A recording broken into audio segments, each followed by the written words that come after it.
조명, 뭐 소음, 작업 시간, 휴식 시간도 부여해야 되고 작업자 신체 특성에 맞춰서 뭐 높낮이도 조절할 수 있어야 되고 이런 거에 대해서 이제 예방 조치를 해야 된다라고 하고 있습니다.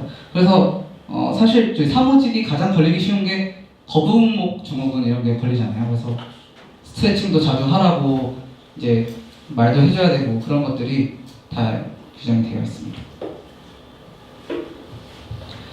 그리고 저 끝에 산업안전보건규칙 저 끝에는 이제 직무 스트레스에 의해서 이제 건강장애를 예방하기 위해서 뭐 이렇게 개선 대책도 마련해야 되고 의견도 반영하고 근로시간 단축도 고려할 수 있어야 되고 이런 것들에 사업주에 대해서 예방 조치를 하고 있다.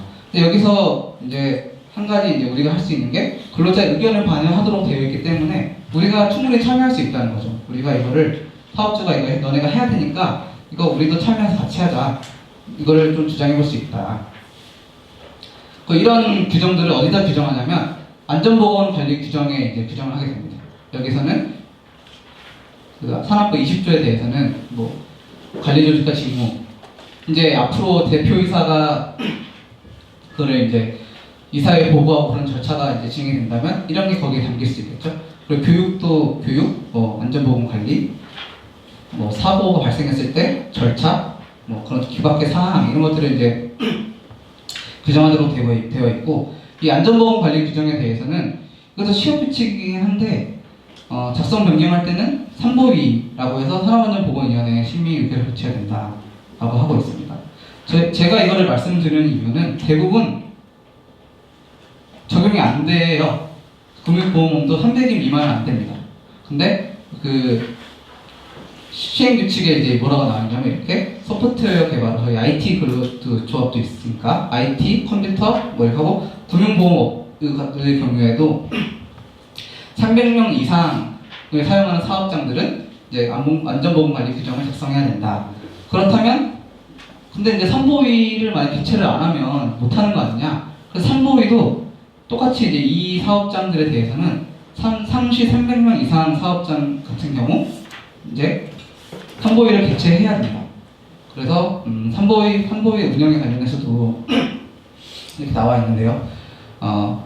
저기 19조 제2항 1호를 보시면 이렇게 뭉뚱그려서 이렇게 해놔서 한번 가져와 봤습니다. 그래서 예방계획 수립 이런 것도 뭐 말씀드렸지만 대표이사가 이제 그런 절차를 진행해야 될 때 이걸 통해서 할 수 있도록 이제 요구하고 뭐 그렇게 하겠죠. 당연히 이 산보위가 어쨌든 법적으로 지켜야 되는 절차니까. 그리고 안전보건 관리 규정 작성 변경도 할 수 있고 안전보건 교육에 관한 사항도 심의 의결해야 되고 하는 그런 여러 가지 사항에 대해서 이제 산보위에서 우리가 참여를 해서 좀 해볼 수 있다. 사실 근데 저 활동만으로 조금 어렵고 이제 바쁜데 이런 것까지 하려면은 조금 힘이 붙이시겠지만 우리가 그런 사업주 그리고 사용자의 그런 회사 경영에 좀 더 참여하고 이런 게 지금 이제 이런 문제가 지금 당장은 사실 별 문제가 없어요. 왜냐면 우리 지금 당장의 문제가 아니니까 지금 발생하지 않을 거니까. 근데 앞으로 이제 발생하게 될 거란 말이죠. 지금 당장 건강하더라도 앞으로는 이제 안 좋은 일이 발생하면 안 되겠지만 그런 일이 발생하기 전에 사업주에 대해서 이런 의무를 같이 지키자라고 할 수 있는데 그 전에는 그 300명 이상 사업장 같은 경우에도 사실 노사협의회로 대체할 수 있었어요. 근데 어느 순간 이 조항이 사라졌더라고요. 그래서 300명 이상 고용한 사업장 같은 경우에는 노사협의회에 대체할 수 없고 산보위 무조건 대체해야 된다. 그리고 정기회의는 분기마다 한 번씩 해야 된다. 안 되면 과태료다. 라는 걸 그냥 알고만 가셔도 나중에 좀 괜찮지 않을까 의견이 드립니다. 그리고 이것과 관련해서 산재법도 이제 좀 개정이 됐습니다. 그래서 올해 7월 16일이 직장 내 괴롭힘 조치, 발생시 조치나 그런 것에 근로기준법의 조항이 시행되는 날짜인데 그거랑 맞춰서 여기서도 이제 업무상 질병의 직장 내 괴롭힘 그리고 산업법 작년에 개정된 고객 응대 근로자 보호 관련해서 발생하는 질병들이 이제 산재법에 통해서도 인정받을 수 있다라고 하고 있습니다. 아직 구체적인 인정 기준은 아직 나오고 있지 않아서 조만간 업데이트 되면 밴드나 홈페이지에 저도 게시를 해서 공유할 수 있도록 하겠습니다. 마지막으로는 이제 많이들 아시지만 한번 좀 짚고 넘어가야 될 걸로 최저임금법 쟁점이 이제 있습니다. 저희가 작년 중순부터 계속 이제 최저임금법 계약되고 이제 계속 이슈가 됐던 거여서 많이 이제 설명서도 저희 내고 한 번 내고 두드림에도 이제 작성을 해서 했는데 그거를 마지막으로 한번 짚고 끝내도록 하겠습니다. 그래서 다 아시다시피 2019년 최저임금이 8,350원이 됐고요. 작년보다 10.9% 올랐다. 그래서 언론이나 그것은 2년 연속 10%대 했다. 10%대면 19%도 포함이 되는데 10.9%인데 그 정도로 호들갑 떨 건가 그런 생각이 되긴 하는데, 그래서 주 40시간으로 했을 때 175만 원 정도 된다.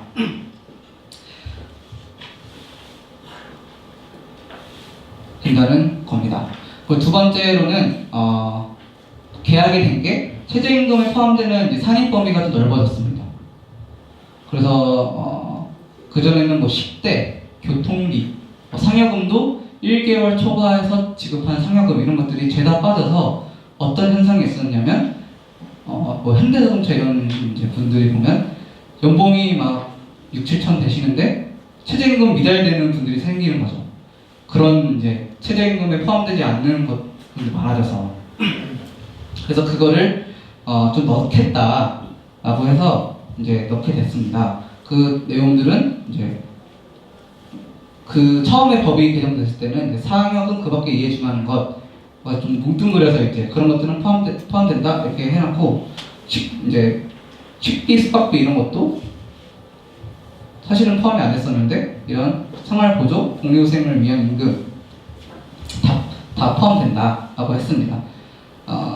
이제 상여금 이거에 대해서 이제 시행규칙에서 구체적으로 이제 그 밖에 이해 준하는 것을 규정하고 있는데 거기에는 상여금, 능률수당, 근속수당, 정근수당 이런 것도 다 포함이 된다라고 하고 있습니다. 상여금 이해 준하는 것에 대해서는 그렇다고 다 포함되는 건 아니고 175만 원 정도의 이제 25%에 해당하는 부분 이하는 포함되지 않습니다. 그래서 그거를 선정해 보면 43만 얼마인데 이거를 초과하는 부분은 최저임금에 포함이 되고 이거 안 되면 아예 산입 범위에서 제외되는 게 되는 거고요. 합쳐서 전부 다 합쳐서 합산해서요? 네, 합산해서요. 각각 해도 비슷해요. 식비, 숙박비 이런 복리후생적인 성격의 임금은 7% 해당하는 부분. 그래서 계산해 보면 한 12만 원 정도 나오거든요. 그 12만 원 이내로 들어가는 내용들은 들어가지 않는다. 포함해서 12만 원 이하는 포함되지 않는다라는 내용입니다. 그런데 이게 약간 문제인 게 계속 범위가 늘어납니다. 처음에는 지금은 25%인데 내년에는 이제 20% 이상은 다 포함이 되고 이게 이제 다 줄어들어서 결국에는 2024년에는 다 포함된다라는 거고 식비나 중식대 이런 것도 식비, 숙박비 이런 것도 다 포함된다. 결국에는 다 포함된다 이렇게 보시면 됩니다.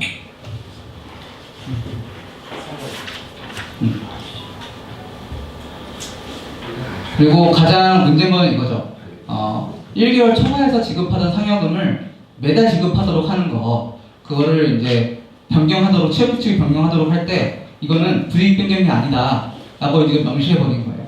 근데 뻔히 목적이 보이는 거잖아요. 얘네가 사업주가 회사가 한 2개월에 한 번씩, 짝수달에 한 번씩, 아니면은 3개월에 한 번씩 지급하던 거를 1개월마다 지급한다. 그거는 최저임금에 포함시키기 위해서 얘네가 그러는 건데, 딱 목적이 보이는데, 그것마저도 이제, 그럴 경우에는 이제 취업규칙 불이익 변경에 해당하죠. 임금을 이제 우리한테 불리하게 하는 거니까. 근데 그럴 경우에는, 예외적으로, 이럴 경우에 1개월 이상 주기에 지급하는 상여금 같은 거를 1개월마다 지급하는 걸 바꿀 때, 예외적으로 그냥 의견만 듣도록 개정을 했다라는 겁니다.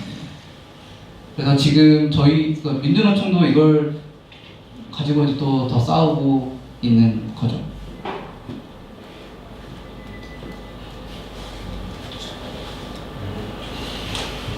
네, 최저임금까지 포함해서 다 마쳤고요. 한 가지 그냥 말씀드릴 거는 저희가 저희 법률원 산후금 노조의 법률원이 있잖아요. 저희 지금 민주노총 총연맹 산하에 있는 법규 담당자들이 이제 모여서 이제 회의를 하고 사업을 진행하는데 저희도 그걸 참여를 하고 있고, 근데 거기서 총연맹 차원에서 ILO 협약 관련해서 정기 점검을 이제 진행하고 있어요, 사업을. 저희도 그걸 이제 저희한테 제안이 왔는데 저희 업종 자체가 여성 근로자들이 좀 많으시다 보니까 비율이 좀 높으시다 보니까 남녀 근로자 차별 등에 관한 협약들이 이제 4가지, 5가지가 있는데 ILO에서 그런 거 정기 점검을 이제 우리가 참여할 수 없겠냐라는 제안을 주셨고, 저희가 이제 그걸 한다고 해서 조만간 이제 저희 간부들께 협조를 구할 일이 많이 있을 것 같아서 협조 부탁을 드립니다. 네, 이만 마치겠습니다.